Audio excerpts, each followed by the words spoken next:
Acompanhe agora mais um tema doutrinário do Evangelho de Jesus.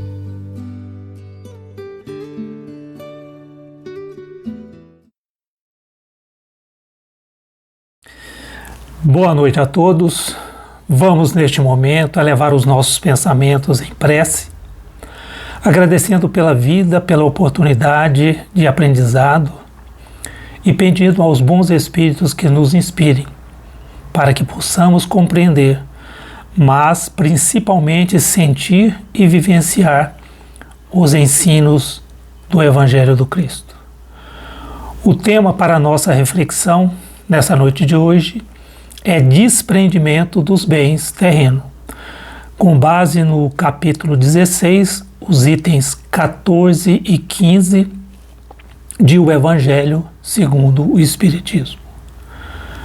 Não ajunteis tesouros na terra, onde a ferrugem corrói e os ladrões roubam, mas ajuntai tesouros no céu. E a gente perguntaria, o que significa realmente isto?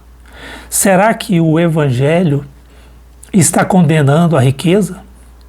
Será errado possuir os bens materiais?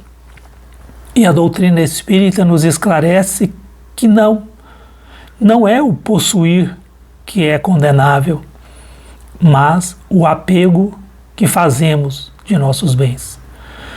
Podemos ter bens, conforto, recursos, mas o problema começa quando os bens passam a nos possuir, quando o coração se prende à matéria. O espírito se torna então pesado, limitado, incapaz de voar rumo às coisas mais elevadas. Na lição do item 14 do Evangelho, que seria o desprendimento interior, Lacordaire, em sua mensagem, nos diz que o amor aos bens terrenos constitui um dos mais fortes óbices ao vosso adiantamento moral e espiritual. Pelo apego à posse de tais bens, destruí as vossas faculdades de amar. Quando tendes cheios cofres, há sempre um vazio em vosso coração. Então, no item 14, Lacordaire nos coloca claramente que aprendemos aqui o verdadeiro desprendimento, ele não é exterior, não é das posses, mas do interior. Uma pessoa pode não ter nada e ainda assim ser profundamente apegada aos bens materiais, apegada às suas posses, vivendo muitas vezes na inveja, no desejo e na insatisfação por não ter aquilo que almeja. Por outro lado, alguém pode possuir muitos recursos e, portanto, ser desapegada, usando o que tem para o bem, sem orgulho, sem egoísmo, sem a escravidão às posses do que tem. O que Deus observa não é o quanto temos, mas como nós relacionamos com aquilo que temos. E na mensagem do item 15, São Luís nos mostra que a riqueza, ela sim é uma prova difícil. E por que difícil? Porque ela amplia as tentações.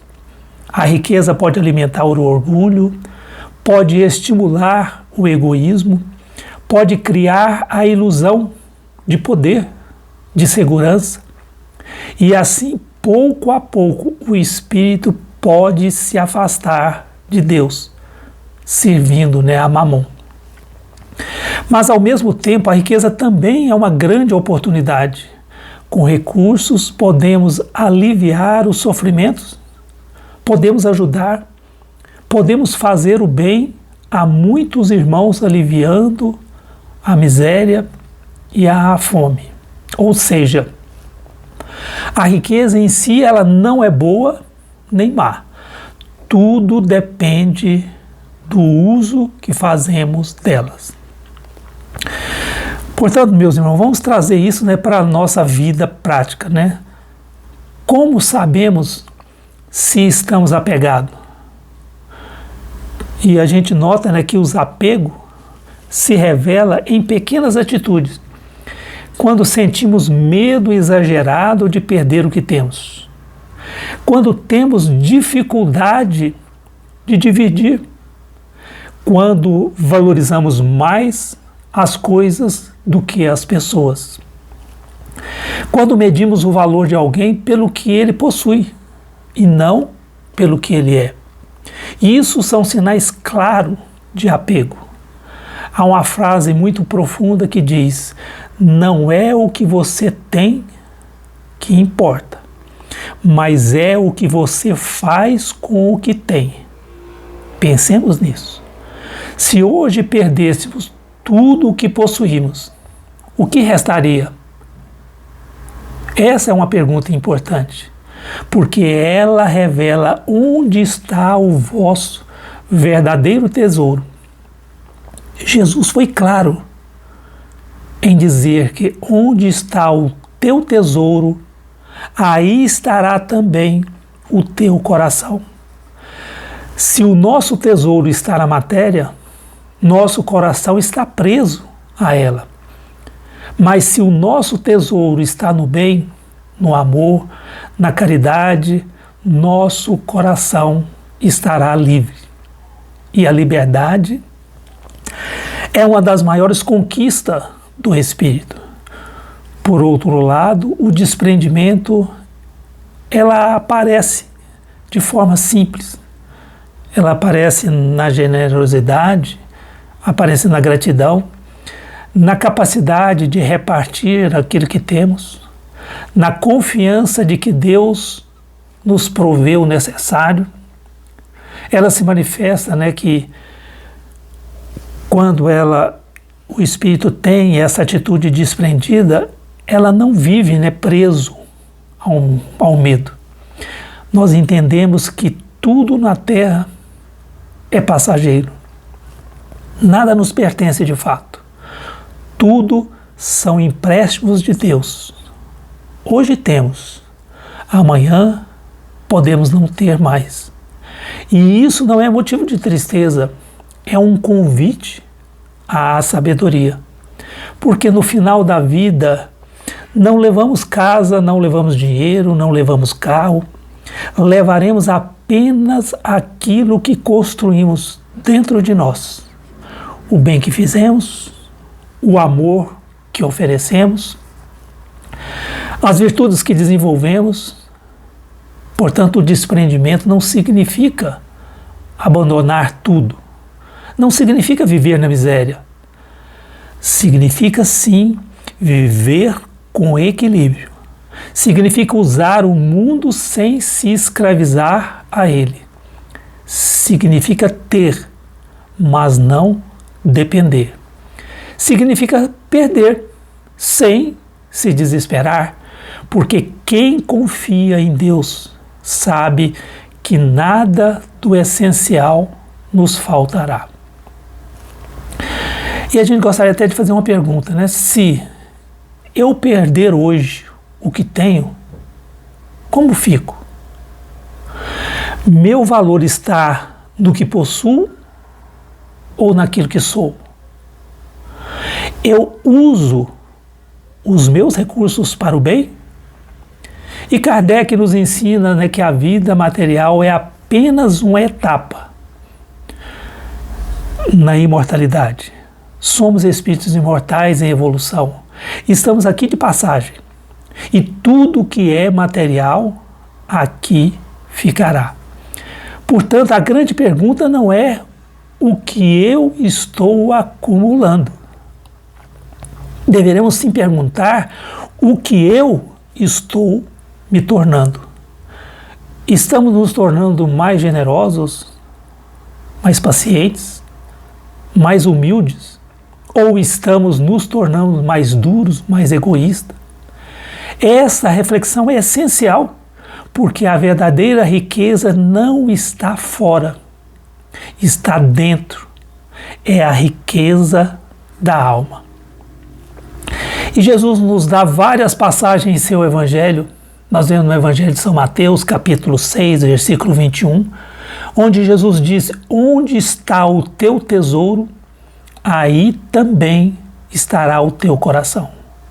E no evangelho de Mateus, capítulo 6, 19 e 20, Jesus nos disse: não ajunteis tesouro na terra, ajuntai sim tesouros no céu. Não levamos nada da terra, mas levamos tudo o que fizermos com aquilo que tivermos. E a gente gostaria de trazer até uma historinha no livro, né, de Hilário Silva, A Vida Escreve, na lição 21, né, A Voz do Evangelho, em que ele cita, né, que João Lício, ele estava ali esparramado na poltrona e ele pensava, sem dúvida, ele fora feliz nos negócios, enriquecera, seus nomes nos bancos indicava, né, créditos de milhões. Que aceitava o espiritismo? Sim, ele aceitava. Nenhuma doutrina mais consoladora. Isso ele refletia. Mas daí, a espalhar o que ele havia juntado, isso que não.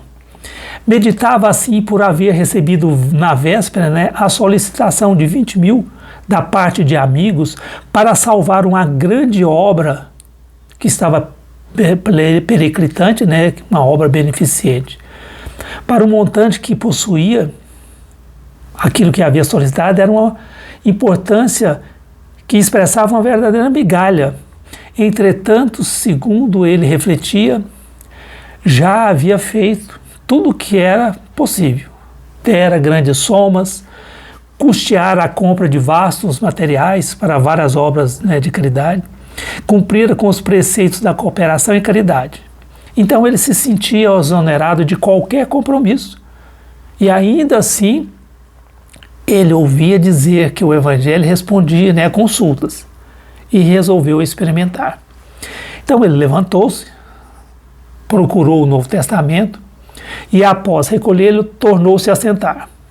E ele abriu aleatoriamente e caiu aos seus olhos a sentença de Jesus no versículo 19 do capítulo 6 das anotações de Mateus. Não ajunteis tesouros na terra, onde a traça e a ferrugem tudo consomem, onde os ladrões minam e roubam. E ele, como se houvesse recebido um choque, ponderou que o trecho não representava significação para ele, porque sempre dera, e dera muito, a todas as instituições de caridade. Então, ele pegou novamente o Novo Testamento e abriu outra vez ao acaso. E o livro divino, de certo, lhe reservava outra consolação. E repetiu o movimento anterior, e as páginas lhes mostraram, né, então, o versículo 10 do capítulo 17 dos apontamentos de Lucas, em que Jesus assim expressava: assim também vós, quando fizerdes tudo o que vos for mandado, dizei: somos servos inúteis, porque fizemos somente o que devíamos fazer. Aí ele se surpreendeu mais ainda. O evangelho, como o que lhe chamava a brios, e ele, nervoso, inquieto, resolveu então consultar pela terceira vez. E o livro aberto exibiu o versículo 20 do capítulo 12, igualmente das lições de Lucas, e que a voz do Senhor, de nosso Mestre, ditava esta frase: louco, esta noite pedirão a tua alma, e o que tens ajuntado, para quem será? João Lício fechou o volume com as mãos trêmulas, nervoso, espantado, tangido, né, no seu íntimo, e cerrou a consulta. E tomou o chapéu e saiu procurando os seus amigos de modo a ver como ele poderia ajudar. Então ele caiu em si, para poder realmente abrir o coração às suas posses, aos mais necessitados. Então, meus irmãos, para encerrar nossa reflexão, deixo algumas perguntas para cada um de nós levar em seu coração. O que eu tenho feito com aquilo que Deus me confiou? Eu tenho usado apenas para mim ou também para o bem do próximo? Meu coração ele está preso às posses, aos bens, ou ele está livre? E se hoje eu tivesse que partir, o que eu levaria comigo? E por fim, eu estou acumulando bens ou eu estou construindo virtude? Que possamos refletir profundamente sobre isso e que possamos a cada dia dar um passo em direção ao desprendimento. Não um desprendimento de aparência, mas um desprendimento verdadeiro que nasce do nosso coração. Sejamos donos dos bens, mas nunca escravo deles. Que possamos viver com equilíbrio, com consciência, com fé, e que ao final da nossa jornada, de nossa existência, nós possamos apresentar a Deus não as riquezas materiais, mas uma alma rica de amor, de capacidade, de boas obras. Que possamos sair daqui hoje com um propósito: usar melhor aquilo que Deus colocou em nossas mãos. Se temos pouco, que saibamos agradecer. Se temos muito, que saibamos compartilhar, seja qual for a nossa condição. Todos podemos praticar o desprendimento, porque o desprendimento, ele não depende do bolso, depende de nosso coração. Que Jesus nos abençoe hoje e sempre. Muito obrigado.